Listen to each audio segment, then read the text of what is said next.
Alhamdulillahirabbil alamin. Raditu billahi robba wa bil islami dina wa bi Muhammadin nabiyya wa rasulah.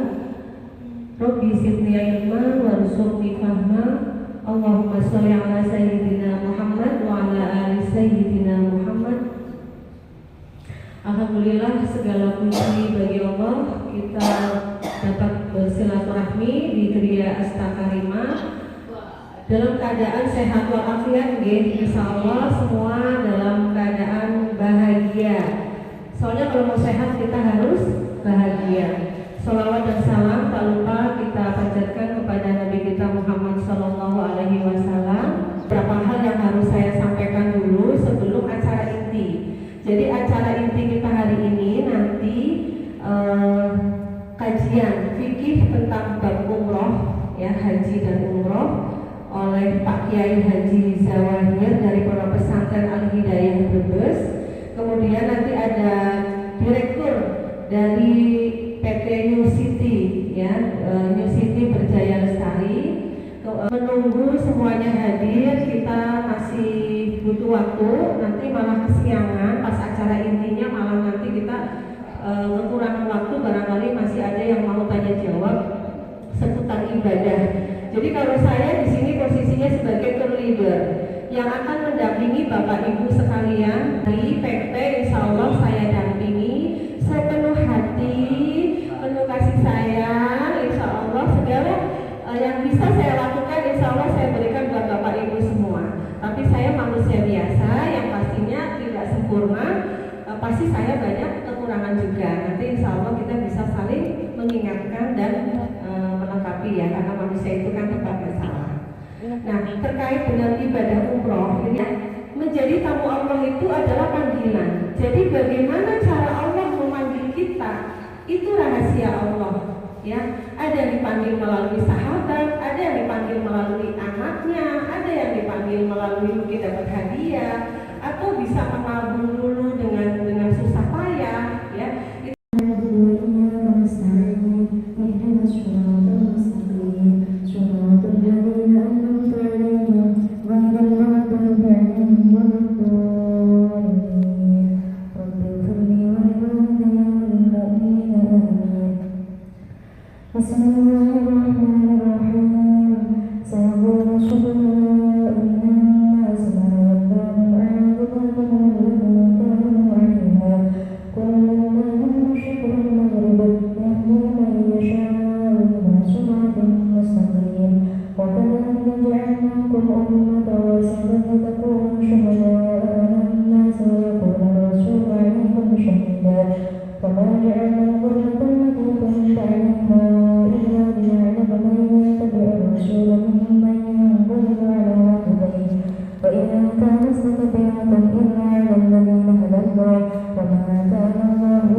والأنفس والثمرات وبشر الصابرين الذين إذا أصابتكم مصيبة قالوا إنا لله وإنا إليه راجعون أولئك عليهم صلاة من ربهم ورحمة وأولئك هم عذاب أليم أولئك الذين شربوا الضلالة بالهدى فما ربحت تجارتهم وما كانوا مهتدين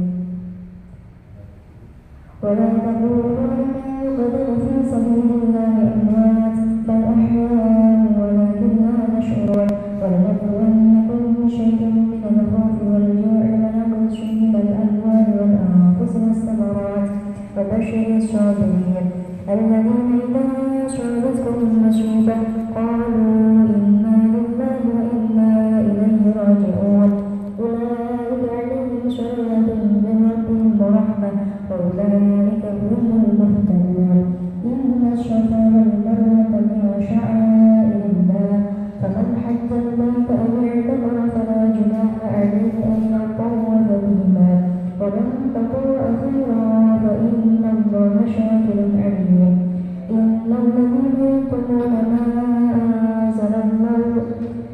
إن الذين يكتمون ما أنزلنا من البينات والهدى من بعد ما بيناه للناس في الكتاب أولئك يلعنهم الله ويلعنهم اللاعنون الله ولا تلقوا بأيديكم إلى التهلكة وأحسنوا إن الله يحب المحسنين فأتموا الحج والعمرة لله فإن أحسنتم فما استيسر من الهدي فلا تحلقوا رؤوسكم حتى يبلغ الهدي محله فمن كان منكم مريضا أو به أذى من رأسه ففدية من صيام أو شهر أو نسك فيعادل المسجد الحرام واتقوا الله واعلموا أن الله شديد العقاب واذكروا الله في أيام معلومات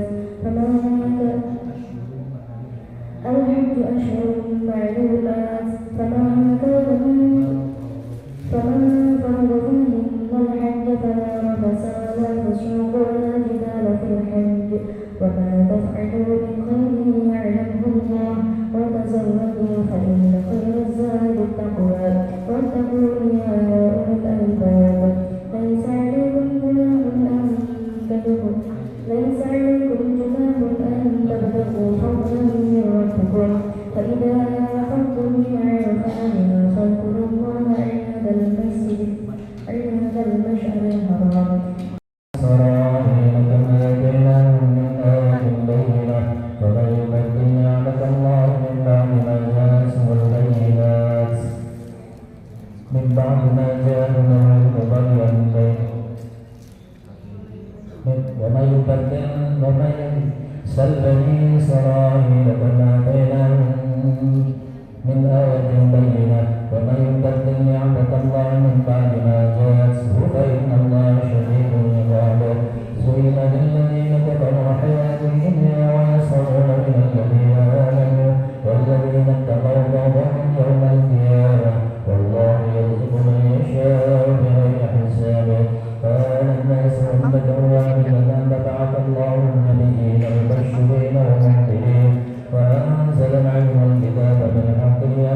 فيه كبير وصد عن سبيل الله وكفر به والمسجد الحرام والقرآن آمين وأكبر عند الله وصالحون وإخوانكم والله يعلم المفسد من المصلح ولو شاء الله لأعنتكم ثم الله عزيز حكيم ولا تنجم المشركات حتى يؤمن ولا أمة مؤمنة خير.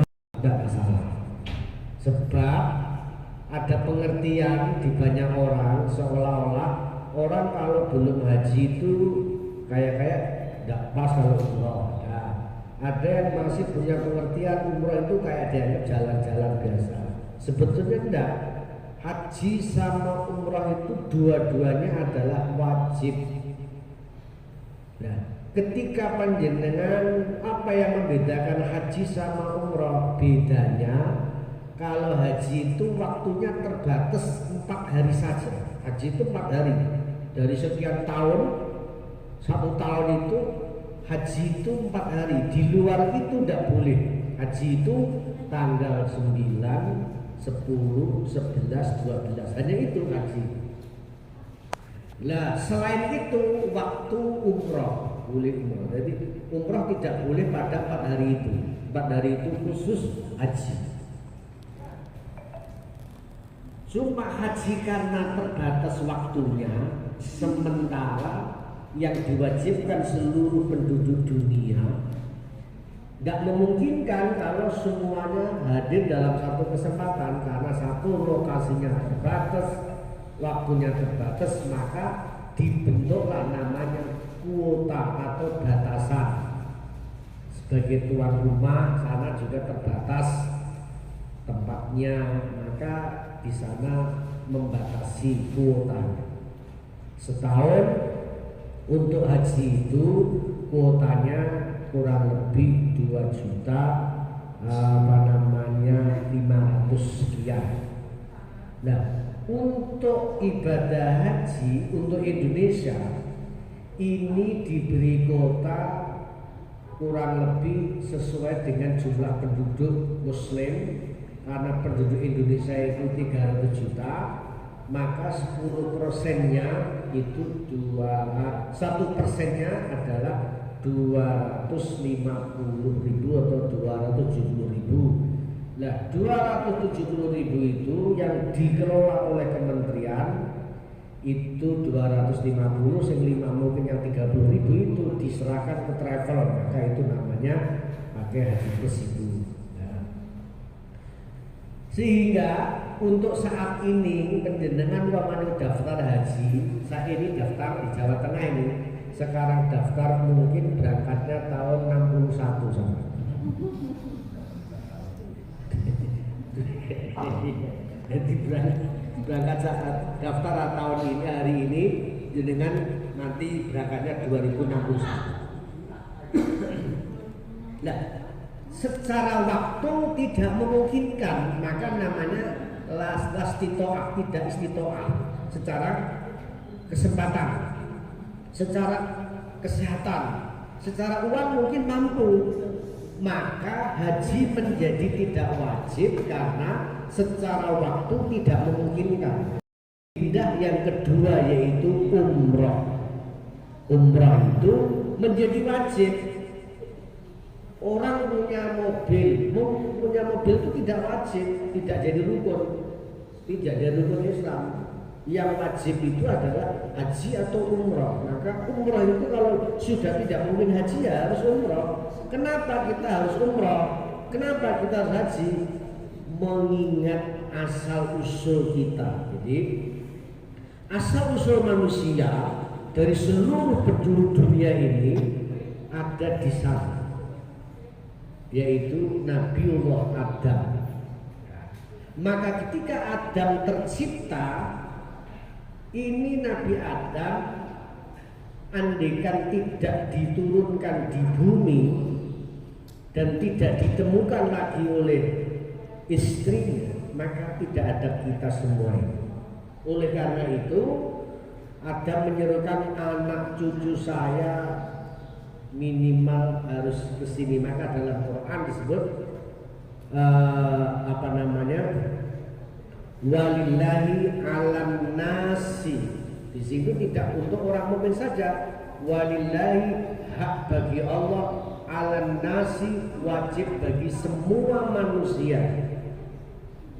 Wajib bagi semua manusia. Maka dulu yang haji itu tidak hanya orang Islam saja.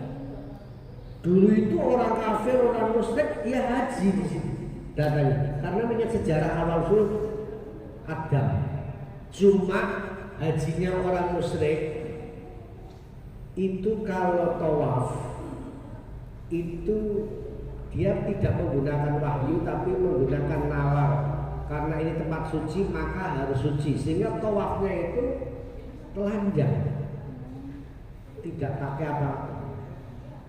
Itu dianggap suci. Lah Islam ini ajaran yang tengah-tengah. Memang ini tempat suci, tetapi bukan seperti itu kita melaksanakannya.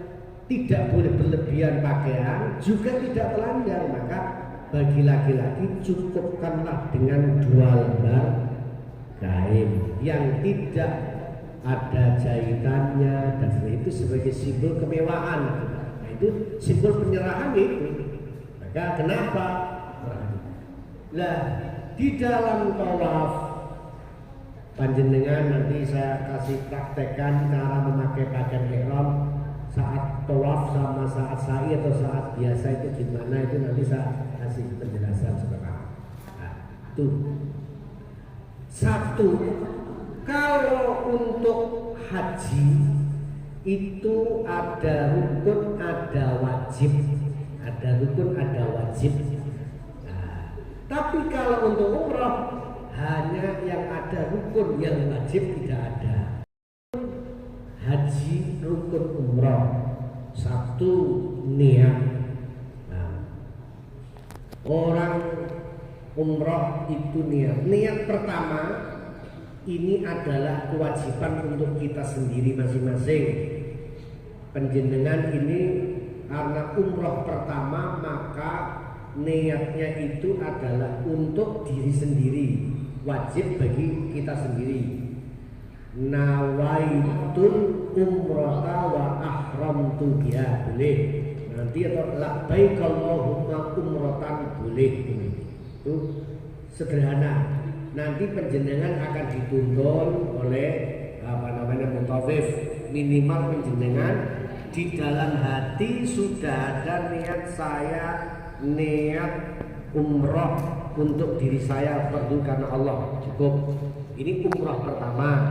Nanti untuk umrah kedua mungkin jenengan niatkan untuk orang tua sudah meninggal, siapa terserah. Nah, itu umrah pertama. Nawaitul umrata wa ahramtu biha billah. Kalau tidak bisa bahasa Arab, di dalam hati saya niat umrah fardu karena Allah untuk diri saya, cukup. Itu di situ meniatkan di sini. Setelah niat, apa yang dilakukan oleh orang umrah? Memakai pakaian ihram. Kalau laki-laki hanya 2 lembar ini, tidak boleh pakai celana dalam. Nah, terus gimana Pak? Ya nggak apa-apa Pak, nggak masalah. Nah, kemudian apa namanya? Terus melaksanakan tawaf. Tawaf ini apakah niat? Tidak usah niat karena masuk di dalam niat umrah tadi itu. Tawaf tinggal tawaf nanti. Tawafnya mengikuti arahan dari Mutawif atau Ibu Leli selaku pendamping penjenengan. Nah, bedanya tawaf itu putarannya berlawanan dengan jarum jam. Kalau jarum jam ke sini, kalau tawaf balik. Maka apa namanya, tawaf itu intinya bau ini harus terus di arah Ka'bah, bau. Jadi kalau jarum jam kan begini, tapi kalau tawaf kita begini.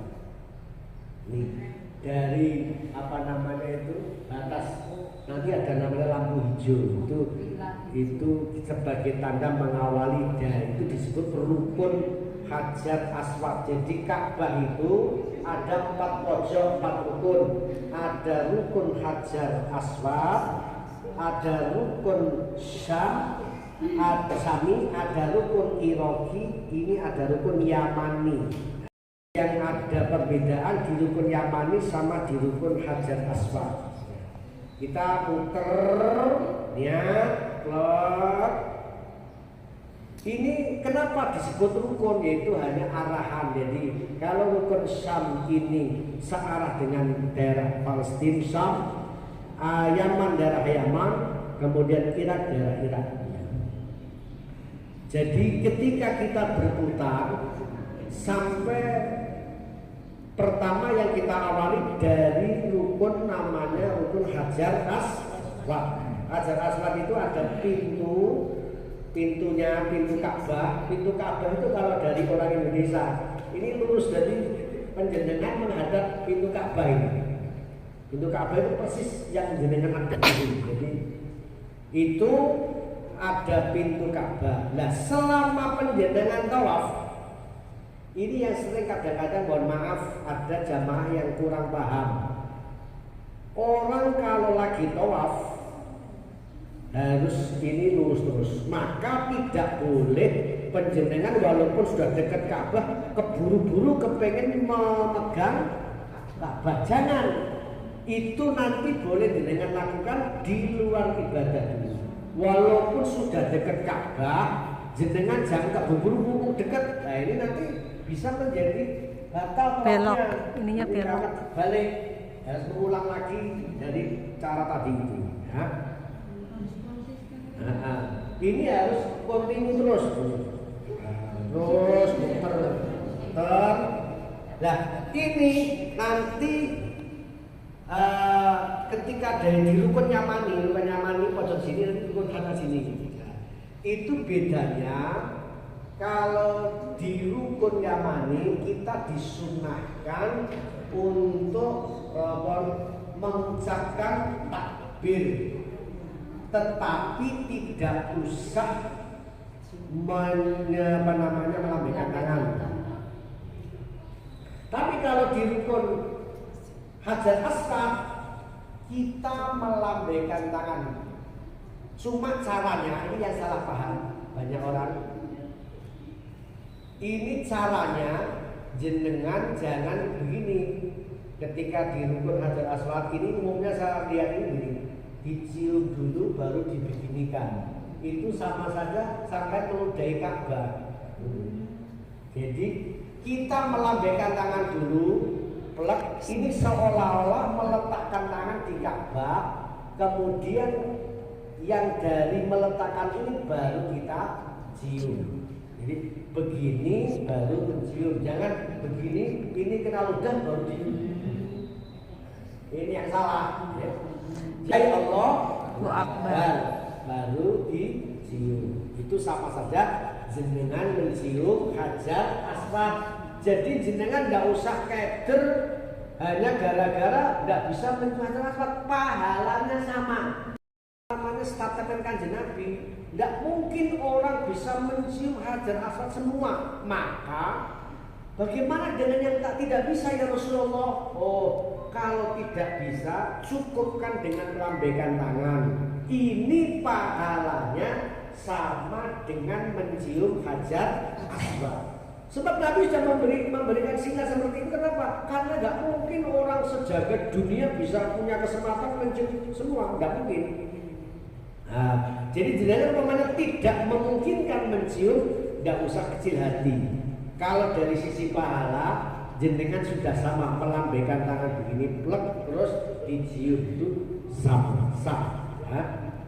Setelah itu puter sampai 7 kali putaran.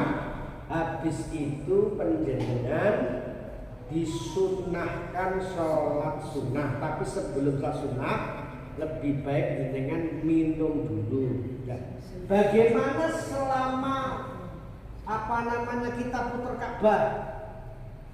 kita kan gandengan tangan sama suami istri apakah tidak batal? Nah, kalau bersentuhan tangan lawan jenis ini kalau kesentuhan biasa di dalam madhab kita Imam Syafi'i asal tidak sengaja tidak batal.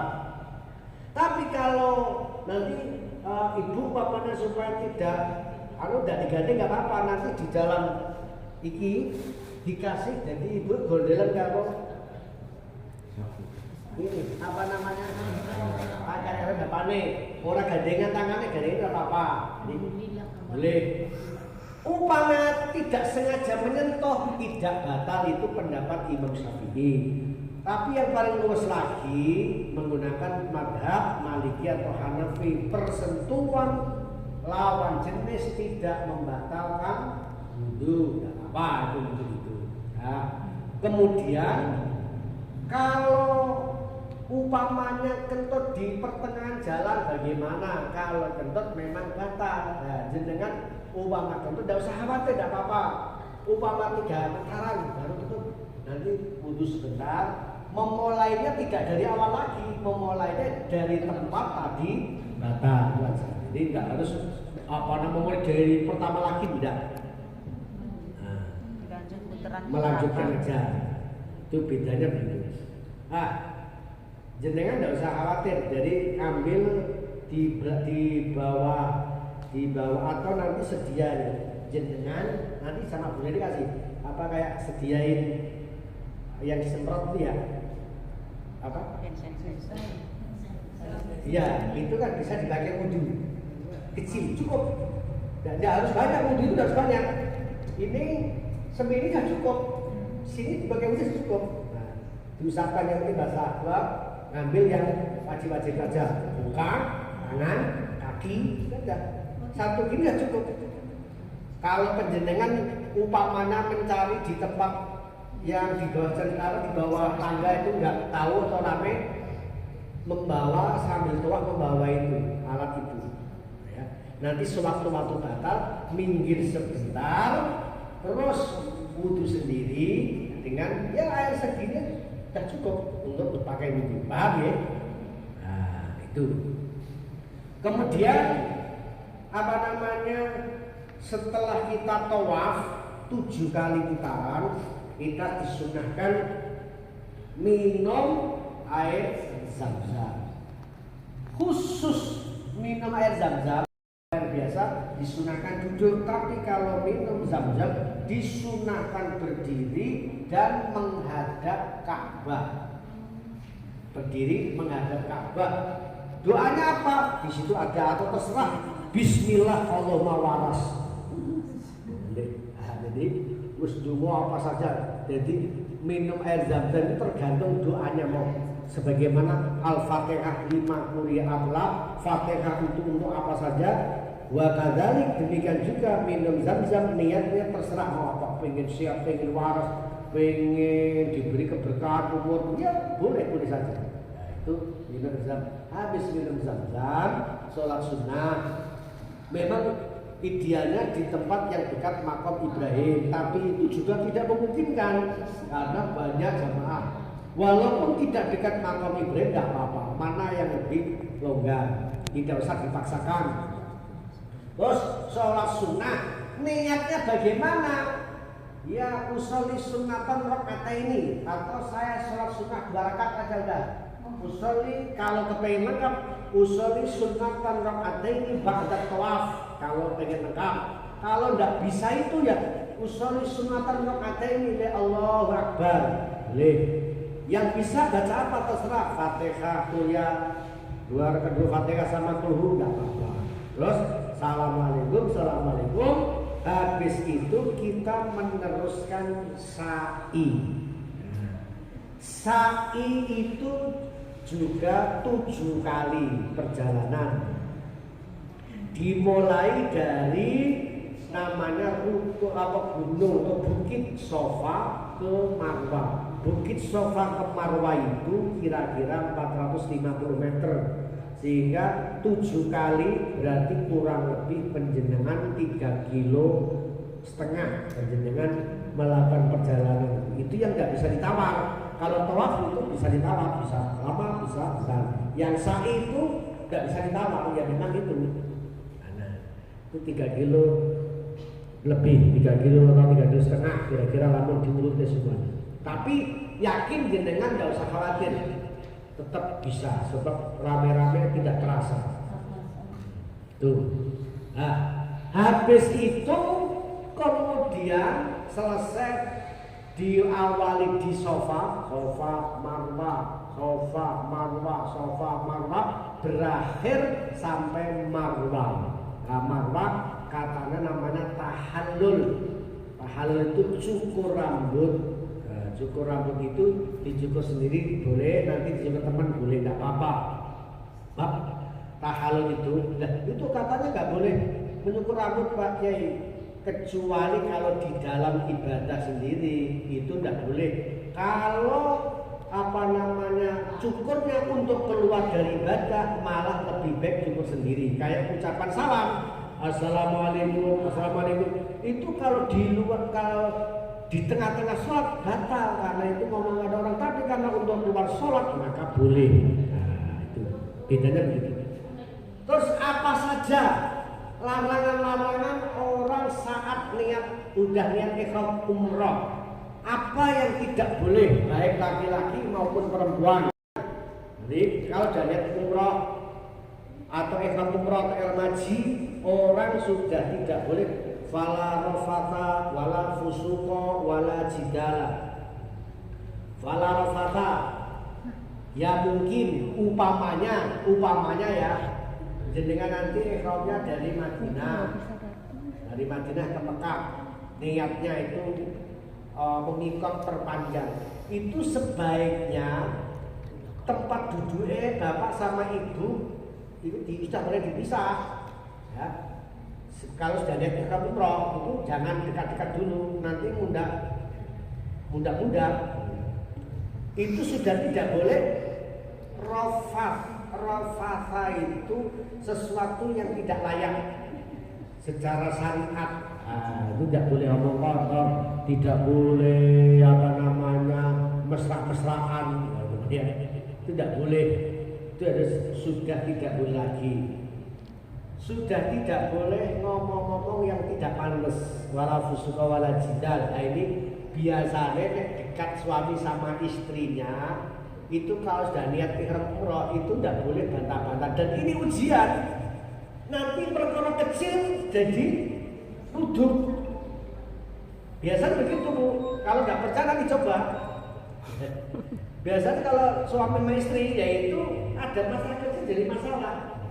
Ketika ada yang mengawali bermasalah, panjenengan kayak ketika mau puasa tidak tukaran, cukup dia ini lagi ibadah, ini lagi ihram. Jadi nanti kalau kepengen tukaran berlanjut dari sini aja ya. Iya, ini ditunda dulu, tunda setengah jam aja lah.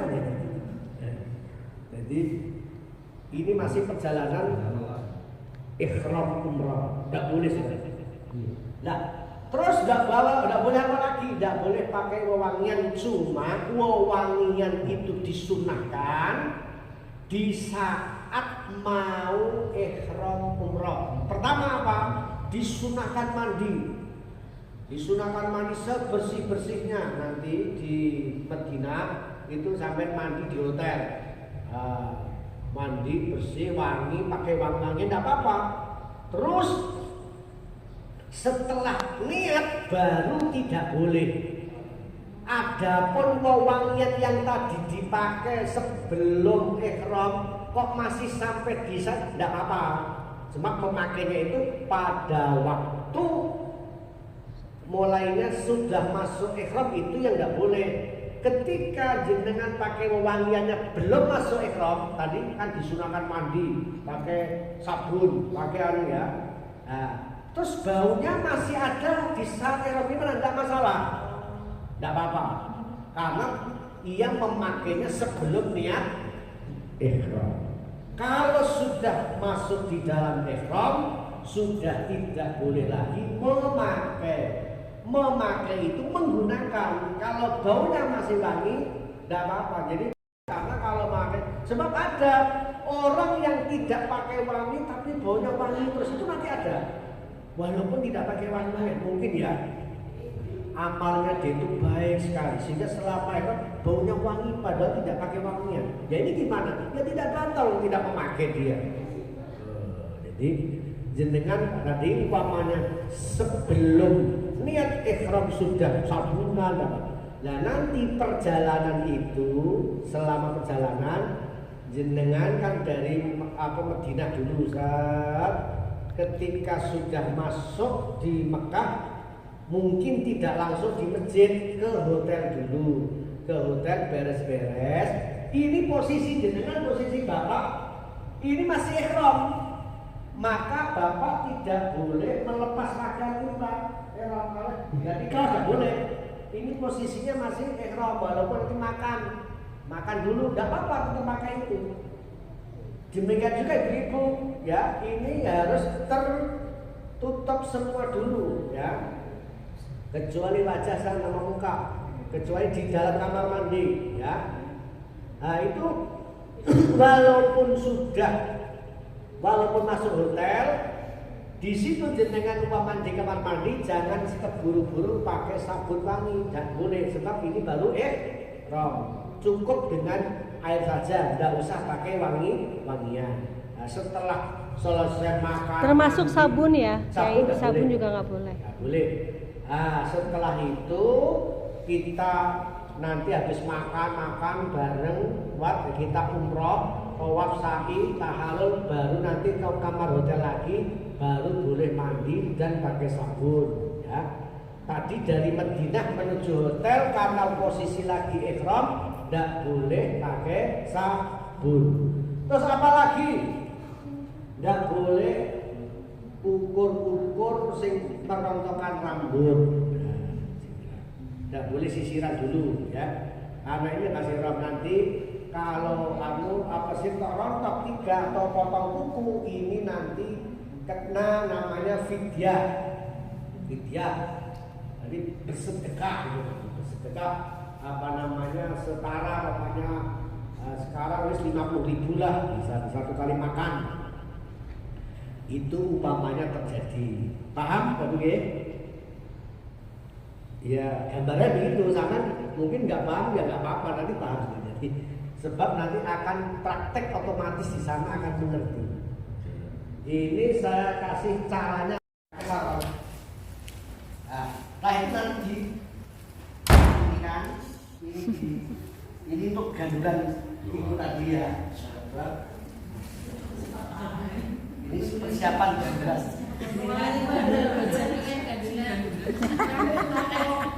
Ini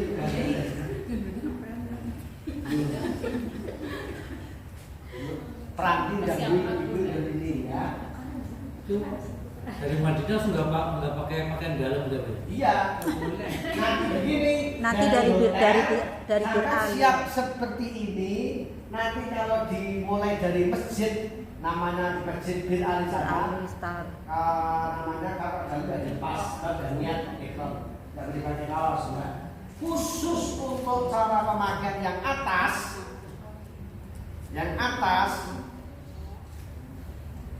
Ini begini. Kalau lagi sholat atau sa'i begini, tetap sesuai begini. Begini sesuai. Tapi kalau lagi tawaf, ini baunya kanan yang terbuka, bau kanan terbuka. Ini kalau lagi tawaf begini, bau kanan terbuka. Tidak boleh ditutup. Kenapa kok terbuka? Ini zaman dulu asal usulnya. Waktu Nabi melaksanakan umroh, itu ada yang istilahnya memoyong sama Nabi dan rombongannya. Kalau Nabi Muhammad itu kena penyakit kulit, sehingga tidak boleh di Mekah. Orang-orang kafir Mekah itu begitu. Nah, untuk menunjukkan kalau Nabi itu sehat, maka baunya dikatakan.